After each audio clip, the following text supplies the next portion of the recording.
A Pulitzer Prize-winning journalist spent 3 years interviewing scientists, FBI negotiators, CIA operatives, and neuroscientists, all trying to figure out how great conversations actually work. And you know what he found? He basically described my first 5 minutes framework. He just didn't know it yet. Just saying. His name is Charles Duhigg. You may know him from The Power of Habit. His newest book is called Supercommunicators. And today we're going to decode it through the lens of the first 5 minutes so that you walk away with not just the science of great conversations, but the street-level system to execute it. Let's get into it. Welcome to the Elite Business Connector podcast. I'm your host, Bryan Buckley, husband of 1, father of 5, and on a mission to help you develop, deepen, and master your business communication skills. Now, my promise to you is if you listen and subscribe, I will bring my best content and energy every single week to help you get better at communicating and connecting in the key business environments. So if you're in sales, if you're in leadership, customer service, or hospitality, or if you're in any business where relationships matter, and let's be honest, what business isn't? You're in the right place. And that one thing we focus in on is the first 5 minutes of a business conversation. So today we're going to do something I really love. A book breakdown. And this one hits close to home. When I picked up the book Supercommunicators by Charles Duhigg, I honestly thought I was going to find some interesting research that was loosely related to what I teach. Kind of geek out on books like that. What I found instead was a scientist who had reverse engineered the exact same principles I've been teaching in boardrooms and on stages for years. Brilliant! So here is what we're going to do today. I'm going to break down Duhigg's big ideas, and at every turn, I'm going to show you exactly where they plug into the first 5 minutes framework. And by the end of this episode, you're going to see something really cool. The research in the Supercommunicators book is the why, and the first 5 minutes is the how. So let's build that bridge between the two. Here is the big idea for today's episode. Supercommunicators is the why we connect, and the first 5 minutes is the how we connect. The best researchers in the world spent decades studying why some conversations connect and others collapse. Charles Duhigg spent 3 years compiling their findings into one book. And when I read it, I realized something that should excite every person listening right now. The science confirms the system. Did you catch that? The science confirms the system. The first 5 minutes framework was already doing what the research says great communicators do. Duhigg just gave us the laboratory. We give you the playbook. Today, these two worlds collide, and of course, at no additional charge. And there are 5 parts. Here's part 1. What Duhigg got right. Let me give you a little context on where this book came from because it makes the research land a little harder. Here's the backstory. Duhigg, a Pulitzer Prize-winning journalist, Harvard MBA professional communicator, was asked to manage a complex work project. He had every credential imaginable. And he was terrible at it. Time and time again, his team felt unheard. His colleagues felt dismissed. His wife felt like he was solving problems she wasn't asking him to solve. He finally heard it point blank from a colleague. "You're not listening to me."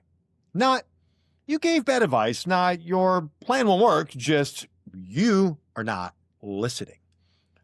That moment sent him on a 3-year research mission. Scientists, neuroscientists, FBI negotiators, CIA case officers, marriage counselors. And he wanted to know, why do some conversations connect and others, collapse, even when the person thinks they're actually communicating well? Here's what he found. And I want you to sit with this because it's the foundation of everything in business conversations. Every conversation is actually one of 3 conversations happening at the same time. Here are those conversations. First is practical, asking, what is this really about? Second is emotional. Well, how do I feel about that? And third is social. Who are we to each other? If you don't know which conversation you're in, connection, he says is nearly impossible. And we'll break down each of those 3 conversations. The skill is called the matching principle. Recognizing the conversation type and aligning with it And we'll unpack that more as well further in the episode. Now, here's where I want to push pause and make something crystal clear. Duhigg is not talking about being fake. He's not talking about mirroring someone's body language like some cheesy sales trick. He's talking about something, well, much deeper. He's talking about meeting people where they actually are, not where you or I want them to be. Whoa, did you catch that? That is connect, don't sell. That is look at you, not look at me. That is be interested, not interesting. And that is the entire foundation of what we do in the first 5 minutes at Elite Business Connector. And here's the thing about where Duhigg opens the book. He doesn't start with a theory. He starts with a man named Felix Segala. He's a veteran FBI negotiator who once talked a guy out of a room that contained, ready for this, 6 cobras, 19 rattlesnakes, and an iguana. Of course, the last one was obvious, right? Felix's method? He didn't threaten. He didn't argue. He found the one thing the man cared about most, and it was the welfare of his snakes. Seriously. And he met him there. He entered the man's world before he tried to change it. And that's critical. That is what Duhigg calls the matching principle, actually in a room full of reptiles. And it's the first 5 minutes in any room you walk into. How do you match the conversation that's already going on? Here's some research on neural entrainment from Princeton University and Dartmouth College. Neuroscientist Yuri San at Princeton discovered that when two people genuinely connect in a conversation, their brain activity begins to physically synchronize, a phenomenon called neural entrainment. EEG studies showed that the more closely two brains synchronized, the better the listener could predict and understand what the speaker was about to say next. Hassan's conclusion? Neurocoupling predicts the success of communication. That's deep, but it's based on science. These individuals are what Duhigg calls supercommunicators. The research point: connection is not a feeling. It is a measurable neurological event and is triggered by the behaviors that we teach in the first 5 minutes. Part 2. The 3 conversations mapped to the first 5 minutes. Okay, now watch how cleanly this connects, and I love this. Duhigg has 3 conversation types, and I have 4 phases. Let me show you how they overlap.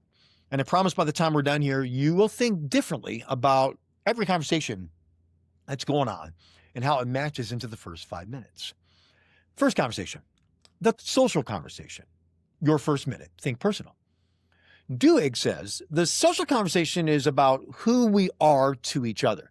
It's about identity, relationship, and human-to-human connection before anything else gets discussed. He goes deep on this in Chapter 1 through the story of Jim Lawler.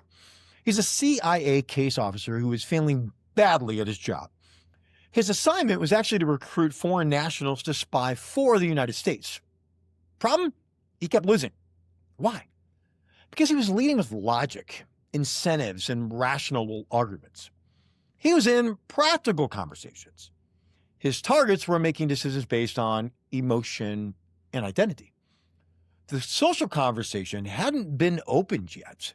There wasn't any trust. There was no foundation.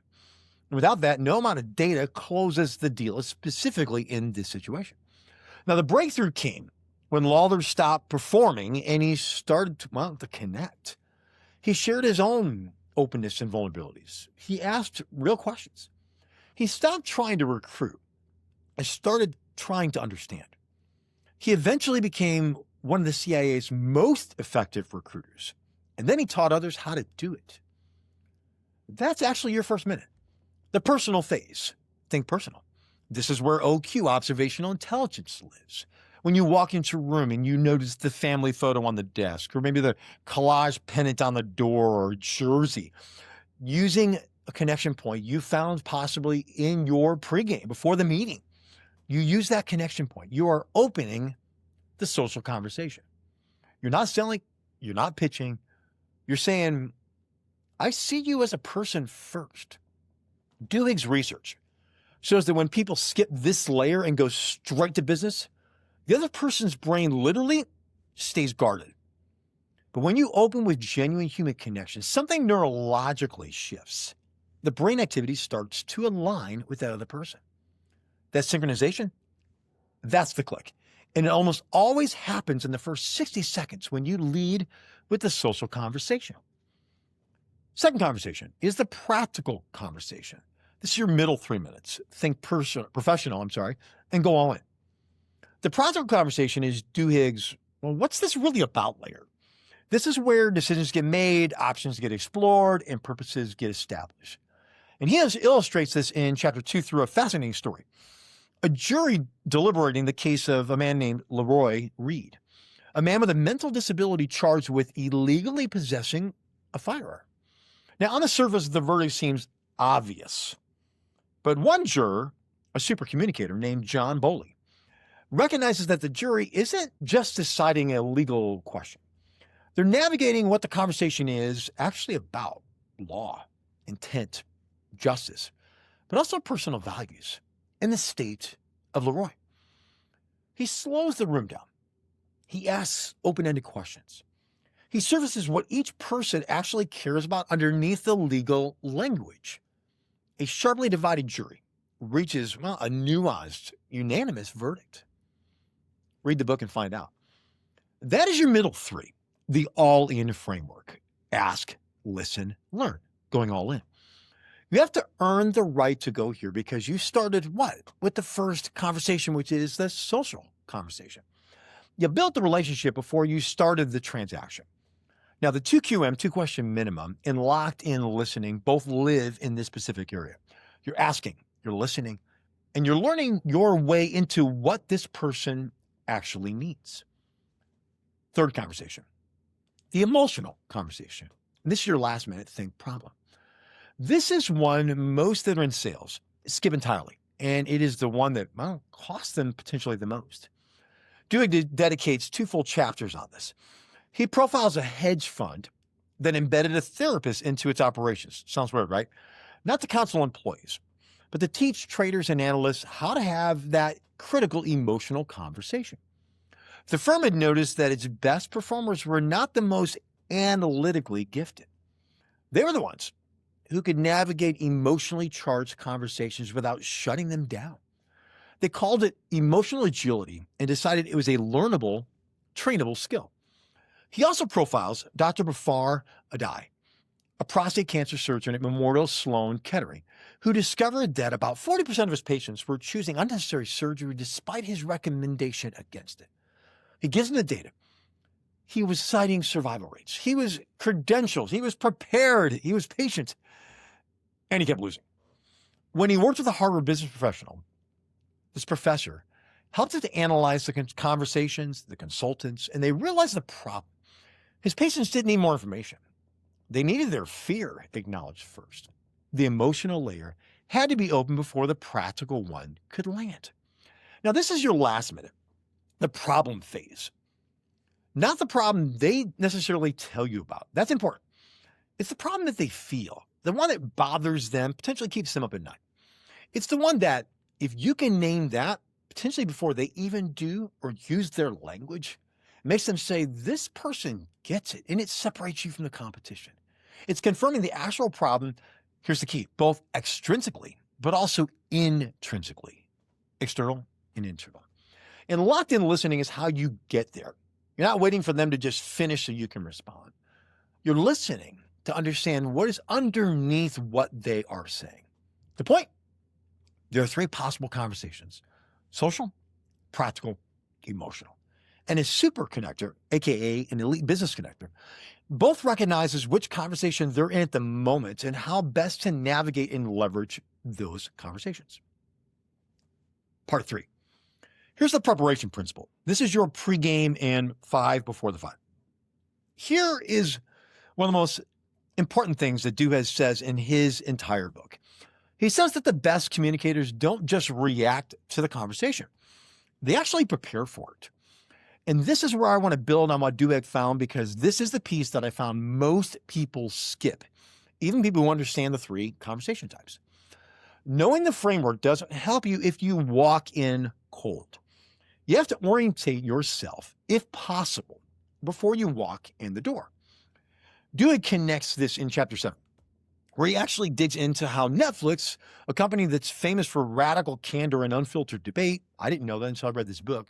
Maybe you didn't know that either — had to completely rethink how it prepared for any of its hardest conversations.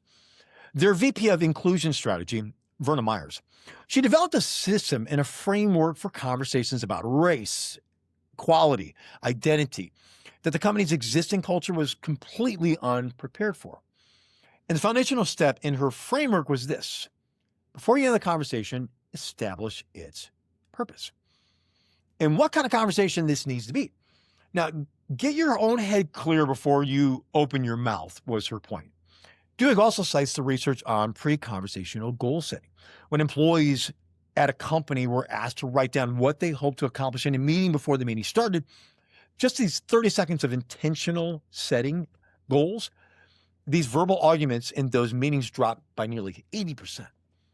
Not because people agreed more, but because they came in clear about what they actually needed, what made them less reactive and more able to actually hear the other side. 30 seconds. That is all it took to shift the outcome. But before every meeting, ask yourself this: what conversation type will this person actually need? Do they need to be helped or hugged or heard? What do I already know about them that lets me open up the social conversation? Now, that is your 5 before the 5. This is your pregame ritual. Duhigg's research confirms preparation is not optional. It is the difference between a conversation and a connection. So let's unpack for a moment. Take the 5 before the 5 to find the 5. You hear me say that a lot if you listen to this podcast. This is where we do the preparation that Duhigg referenced. We take 5 minutes before the first 5 minutes to find 5 connection points. And that's the key word: connection. Why? Well, this allows you to go into the conversation eyes wide open with the intent to connect both quickly and confidently with the other person in a very natural way. We want to think personal in the first minute to lead with "look at you, not look at me." Lead with being interested more than being interesting. The key here is finding those 5 connection points that matter to the other person and gets immediate engagement to kickstart Duhigg's social conversation. You do that when you can. You can't always, but a majority of the time you can. Not random details, 5 connection points. And the 5 before the 5 is not busy work. It's the moment you shift from being someone who is about to give a presentation to someone who is about to have a conversation that leads to a connection. One that clicks quickly and hopefully very naturally. Duhigg's research backs that up completely. And the Netflix story makes the stakes of skipping it crystal clear, even at that level of extreme. But it shows to us it is important to do the research, be prepared, and find the right conversation. All right, we're going to take a quick break. And when we come back for the second half, we'll discuss Charles Duhigg's take on the importance of questions as a super communicator and where Duhigg stops and elite business connectors start. But before we do, if you're listening to this and thinking, "Bryan, this is good content. Love book breakdown, but I can't write it all down. I'm on the road, and I need all this in front of me in one place." Well, you're in luck. I put together a free cheat sheet resource specifically for this episode. It's called the Duhigg's Decoded Cheat Sheet. And it gives you the 3 conversation types, how they map to the first 5 minutes phases, and the one question you need to ask yourself before every single business conversation using those 3 specific conversations referenced in the book. Now, it's an incredibly valuable resource that is absolutely free, and it's in the show notes right now. So put this on pause, go grab it, save it, or print it out and put it on your desk before your next. Here's my point. High performance, elite business connectors, super communicators do not just listen to content. They create systems around that. Did you catch that? They create the system to implement it. And this cheat sheet is step 1. Go get in the show notes. And now let's get back to it. Part 4. The right questions change everything. One of my favorite parts of the book is when Duhigg talks about questions. He makes a distinction that every single person on this podcast needs to hear, and it maps perfectly onto the OQ, observational intelligence framework. He says that facts questions are conversation dead ends. Where do you live?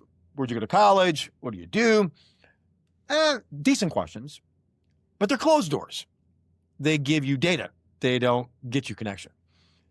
But then he says, take that same question and maybe recast it slightly.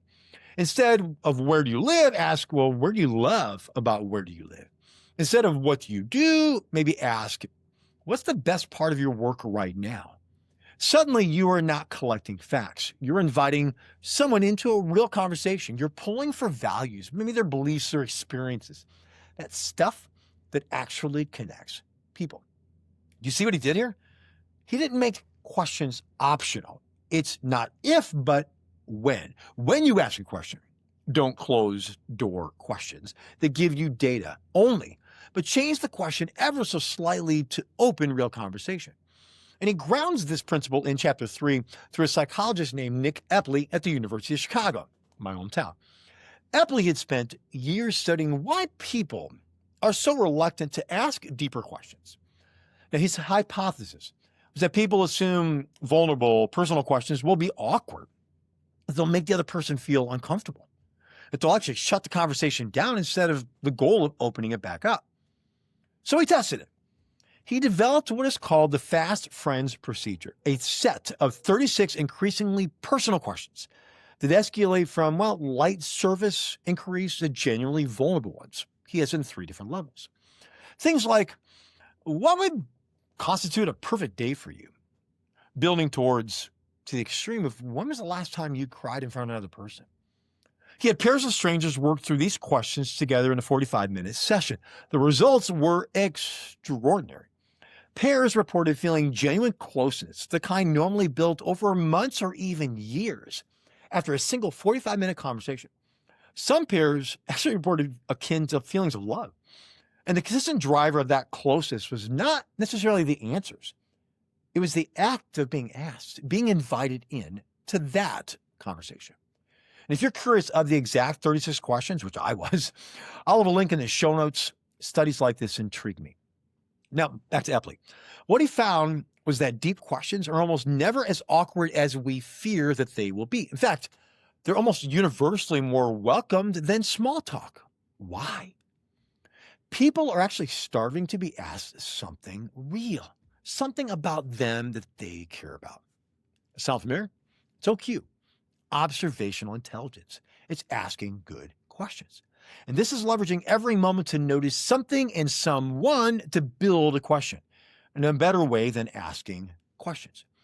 You're signaling to the other person, I'm paying attention to you, not just the agenda. This is classic look at you, not look at me in question form. Love that. And Duhigg also points out that supercommunicators in the Dartmouth study asked about maybe 10 or 20 times more questions than average communicators. Did you catch that?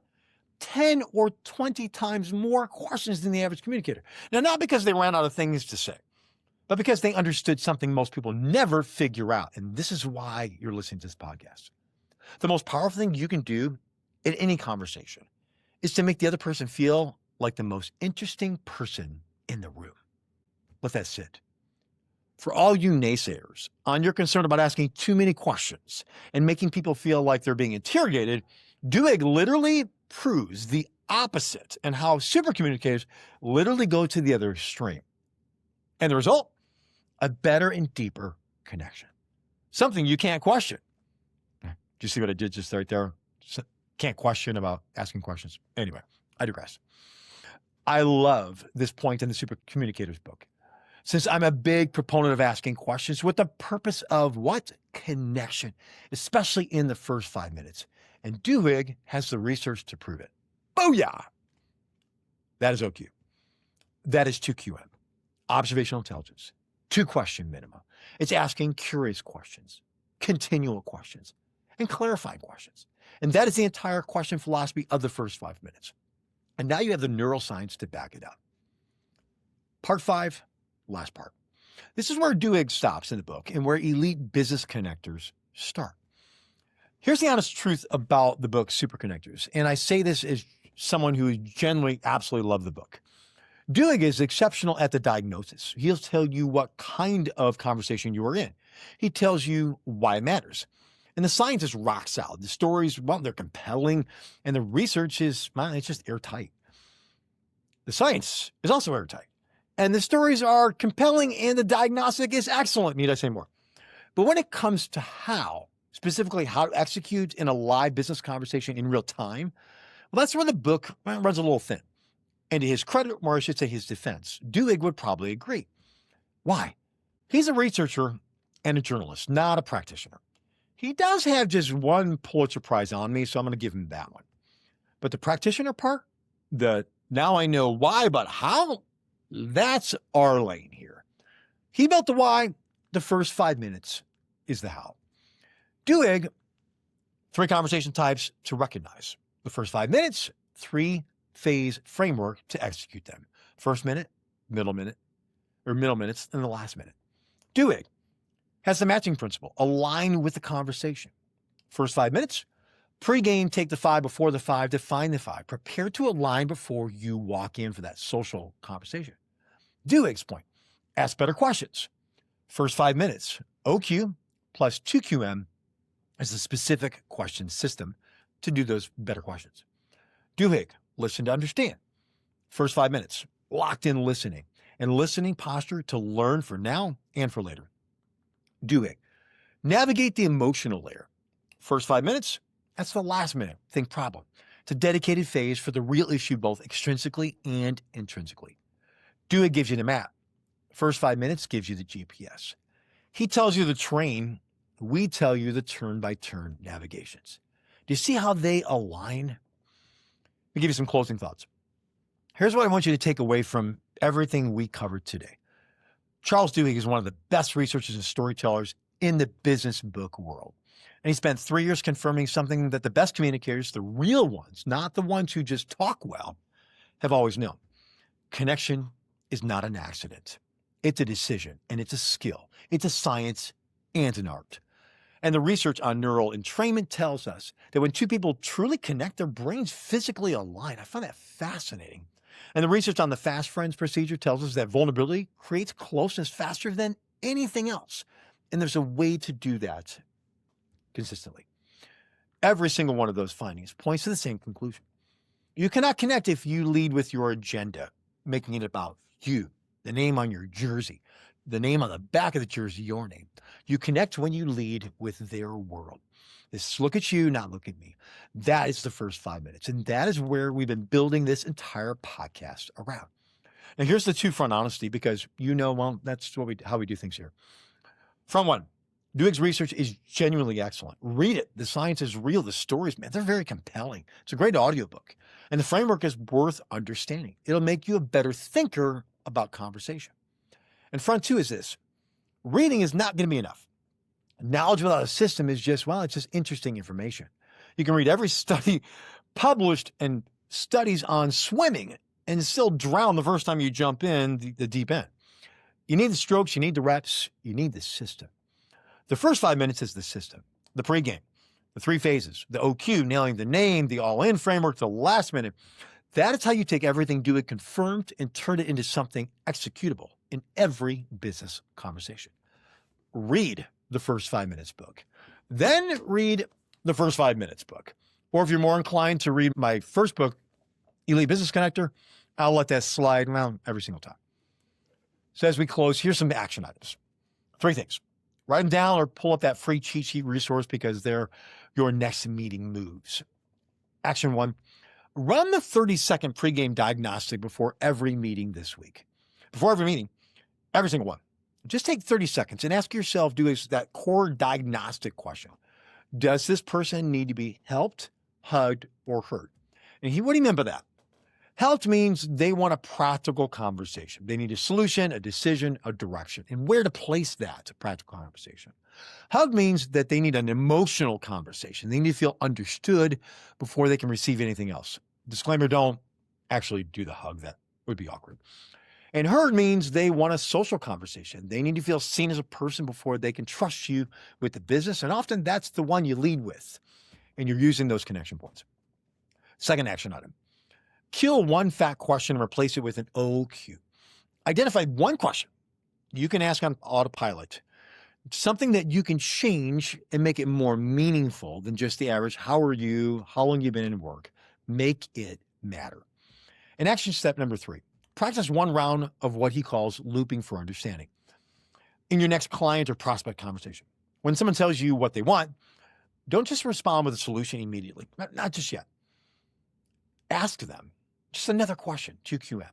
Then summarize what you heard in other words. The further you get within the questions you ask, the more you discover. Then you could ask, did I get that right? That is Duhigg's looping for understanding technique. And I love that because it's part of the locked-in listening and practice. It's the move that signals to the other person, I'm not waiting for my turn to talk. I'm actually trying to understand you and your concerns. Coming up in the next episode, I sit down with someone who has absolutely no reason at all to be still working on her communication skills. She's a rock star. Ashley Siller is an area vice president at AT&T, a double diamond club winner, and she leads a massive B2B sales organization across the entire East region. She has the title, the track record, and the team. And she read the book. And then she read another book, both of them actually. And then she applied the principles, and she's going to tell you exactly what changed. And if the first 5 minutes framework in Elite Business Connector is still moving the needle at her level, what's that say about the rest of us? Don't miss any part of that conversation, especially if you're in leadership. Subscribe now so it comes straight to you. But this episode is officially in the books. In and out, nobody got hurt. Don't forget to follow and subscribe to the show wherever you get your podcast so you never miss an episode. And I encourage you, too, to download past episodes so you can listen at any point and not miss any episodes, past or present, especially ones that stand out to you. And if you're watching on YouTube, don't forget to subscribe and leave a comment. Let us know what resonates with you on this book breakdown. All of today's main points and links are in the show notes. And don't forget to grab that free resource, What a Pulitzer Prize Winner Got Right About the First 5 Minutes. It covers the summary, the research, and the action items from this episode. This is your very own book summary through the first 5 minutes lenses. And if today's episode hits home to you, do me a favor. Share it with just one person in your world who needs to hear it. A colleague, maybe a teammate, leadership, someone on your sales floor. This stuff works, but only if people know about it. And you may be listening to this and be thinking, well, my company needs to know about this. My team needs to hear this. Well, if you want to bring me in to talk about this content to your team, your conference, or your next company event, please reach out. I'd love to have that specific conversation. You can find me on LinkedIn or Bryan at BryanBuckleySpeaks.com. And always remember, it's Bryan with a Y. Next up, my Chicago Bears chant, good, better, best. Never let it rest till your good gets better and your better gets best. Until next time, keep improving your communication, conversation, and connection skills every day. As my dad always used to say, thanks for coming, but most of all, thanks for leaving. I'm out. You got this now.